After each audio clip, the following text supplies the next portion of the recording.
I'm Tia Borden with MiningIR. We are here at the 2023 Resourcing Tomorrow conference here in London. Beside me is Frank Giustra. You are a mining exec, a public speaker, a writer, a philanthropist, and a dad, most importantly. Thank you. That's a lot of responsibility. That's a lot of jobs. Yeah. Which one are you primarily focused on? Being a dad. Being a dad, the most important job. Yeah, no, it is an important job. It is. Yeah. Okay, so you are heavily involved in the mining industry with a primary focus on gold. Can you tell us what you do and how you're involved? I've been doing this my entire life. First as an investment banker, I ran an investment banking firm back in the 80s and the 90s that focused primarily on mining companies. So that's where I learned the trade, and we became very prolific firm and did a lot of financings and had a great time. Then I retired from that to create Lionsgate Entertainment, the film company, which I ran for 6 years. And then I came back to the mining game in the early 2000s as a principal investor. And I had a concept, a theory on gold, which I wrote about and I published. And then because I believed that the gold price was going to go higher, I thought I wanted to create a gold mining company. And so we started a company in 2001 called Wheaton River, which became Gold Corp, which became an incredibly large gold, one of the world's largest gold mining companies in 11 years of acquisitions and building mines. At one time, I had a $50 billion market cap. So I did that again in 2009, created Endeavor Mining, which I did with Neil Woodyer, and focused on West Africa. And we built 5 mines in West Africa. It's probably about an $8 billion company. And we gave away control of that in 2016 and started another company called Leia Gold, which focused in mines in Mexico and Brazil. We merged that with Equinox, and I'm still a shareholder of Equinox. And then I decided to do it again with a company called Aris, which is primarily focused in Colombia. And we're producing about 250,000 ounces a year right now, going to about 460,000 ounces through our expansions over the next 2 years, and with a pathway to much higher numbers with other projects that we have on the books. And then recently I did a play in Ontario called West Red Lake, where we acquired the Matson mine. And my focus there is to create a regional Ontario gold mining play. We have 1 mine and 1 deposit at the moment. It's early days. And I usually take 3 to 7 years to build something. And I don't run companies. I just kind of orchestrate and create the strategy, put together the management team and the board, and help with the financings, give direction. And then I just enjoy the ride. So you've sort of been busy, kind of busy. It's busy. It's yeah. Why 3 to 7 years? Because it takes that long to build a proper, right-sized gold mining company. You want to build a 1 million ounce a year producer, you can't do it overnight. I agree. And so you think Gold Corp took probably 3-4 years to get there. Endeavor took 6 or 7 years to get there. Aris, I think, will do a lot faster because we have a pathway. But the objective is always get to at least 1 million ounces a year. Makes you a mid-tier producer, brings in a lot of institutional support, and makes you part of the, all the indexes and stuff, which is where you want to be. And then you can either merge it with somebody else or just let it, grow on its own. But the hardest part is building it. Once it gets to a certain level, I get bored, and it's on to the next thing. Yeah, because the fun part is building it. Yeah, that's where you make the most money too. That's true. Frank, what are you seeing in the market right now? What are some of the trends? In the gold market? Gold market. Yeah, well, gold's been an interesting play. It should have been a lot higher a while ago, and the only reason it hasn't broken out yet is because it is measured against US dollars. In every other currency in the world, gold has hit new highs. Now, I'll give you a couple of examples of what happens when fiat currencies fail. So if you look at Argentina, in Argentina, gold has gone up tenfold in the last 3 years in Argentina peso terms. In Turkey, it's gone up 5-fold in the last 3 years in lira terms.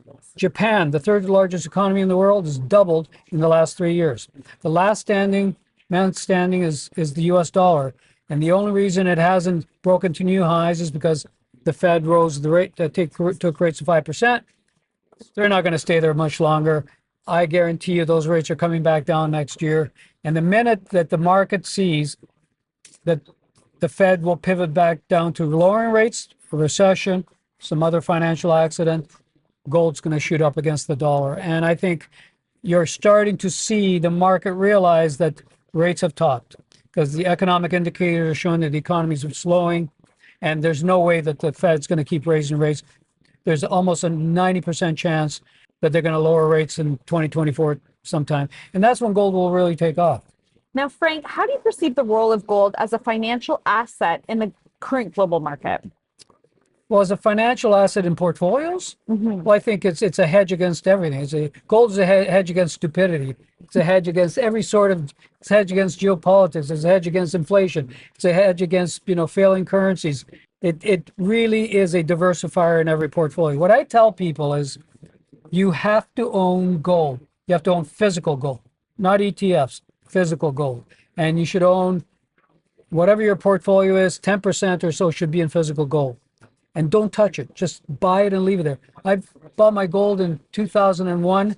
I've never sold it because over time, it is the best performing asset. Wall Street never likes to talk about this, but if you look at gold performance in the last 50 years or gold performance in the last 20 years, it's outperformed the stock markets. Nobody likes to talk about it, but it's true. So gold's always going to go up, especially as fiat currencies start to fail. And that's what we're seeing today. So you have to own gold. And then if you want to make, and that's your store of value. Just put it there and forget about it. Now, if you want to make money, then buy the gold mining stocks. That's a different risk profile. And, you can, if you're prudent and you are careful and you back the right management teams and the right assets, you could, in the gold market, you're going to do much better than just owning the gold itself. But you keep the gold as just your safety net, your store of value. Gold has stayed consistent, essentially, is what you're saying. But do you think we're going to see trends going into the new year? Should investors be looking for just any new trends going into the new year?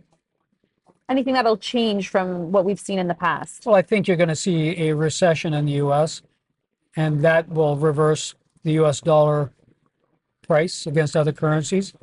I think there's a much longer trend, which is how gold is going to play a role in the global monetary system as it goes through a change, which I suspect is happening and right in front of our eyes. Can you elaborate on that? Yeah, well, what you're seeing now is de-dollarization. So most of the central banks around the world are selling their dollars. They were overweight in dollars because it was always considered a safe haven asset. That's, with the fiscal situation in the United States, the amount of debt, there are $33.5 trillion in debt. The Congressional Budget Office is predicting $2 trillion deficits every year for the next 10 years. So add another $20 trillion in the next 10 years. How are you going to service $54 trillion in debt at 5% interest rates? You can't. It's impossible. The math just simply doesn't work. That's why I believe one of the reasons that rates are going to come crashing down back to zero. They have no choice. They're screwed. They're in a death spiral, and there's no way to fix it. The political system is broken. They can't make any decisions, and no one is going to cut military spending. No one's going to cut, social security benefits. So all of these things are coming into play. So what's happening around the world is that the central banks are selling dollars and buying gold. And in case you haven't noticed, for the last 13 years, central banks have been accumulating gold, and it's accelerating. Last year, 2022, was a record year of gold buying by the central banks. This year, 2023, we're on a path to either match or surpass that. They're already at 800 tons in the first 9 months. And I think they're going to continue to buy, and they're going to continue to shed their dollars.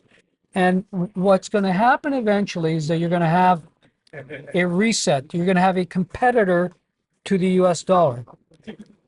I'm not sure. I have a number of different theories of what that could look like, but I'm speculating. I don't know. But I do know one thing. I have a feeling that gold will play a role in whatever that thing is, whether it's a gold-backed yuan, a gold-backed digital currency, or a gold-backed BRICS currency. All the BRICS countries and the BRICS plus countries are buying gold in droves. Gold is moving from west to east. You've been watching it. The Western vaults are being empty, and it's all going to Dubai, Shanghai, and Hong Kong. And, it's India and China buy half of the gold every year, and it's steady. So eventually they're going to have the pricing power. Pricing power will move from the LBMA to the new players. They'll control the pricing. And so I suspect if there is a new currency launched that wants to compete with the US dollar, it will be launched with some sort of gold backing. And I could give you chapter and verse in how that would work. There's many ways it could come about, but I'd be speculating. But whatever way, if you incorporate gold into a new monetary unit, whatever way you do it, and I've done calculations based on GDP, I've done calculations based on M0 money supply, it means a higher gold price, whatever way you look at it. Frank, what advice would you give to our investors? Well, if they're buying mining stocks, and this, by the way, goes not just for gold mining stocks, but for all of the critical minerals needed for the energy transition, there is a supply deficit in all of the critical minerals that are necessary. We don't know where they're going to come from. And unless the juniors find the deposits, develop them, and put them into production, the majors aren't doing it. They're not exploring. They've been very shy the last decade in terms of spending money. So I think it's up to the juniors to find the deposits in both the base metals and gold, and eventually they're going to get rewarded for it. So if you're an investor, just be patient. Own something that's right, a great management team with a proven track record, and a great project, and you will get rewarded. Be patient. It's good advice. Is there anything else that you'd like to leave our investors with? Happy U.S. Thanksgiving. I don't know. Happy Thanksgiving, Frank. Thank you so much for joining me today.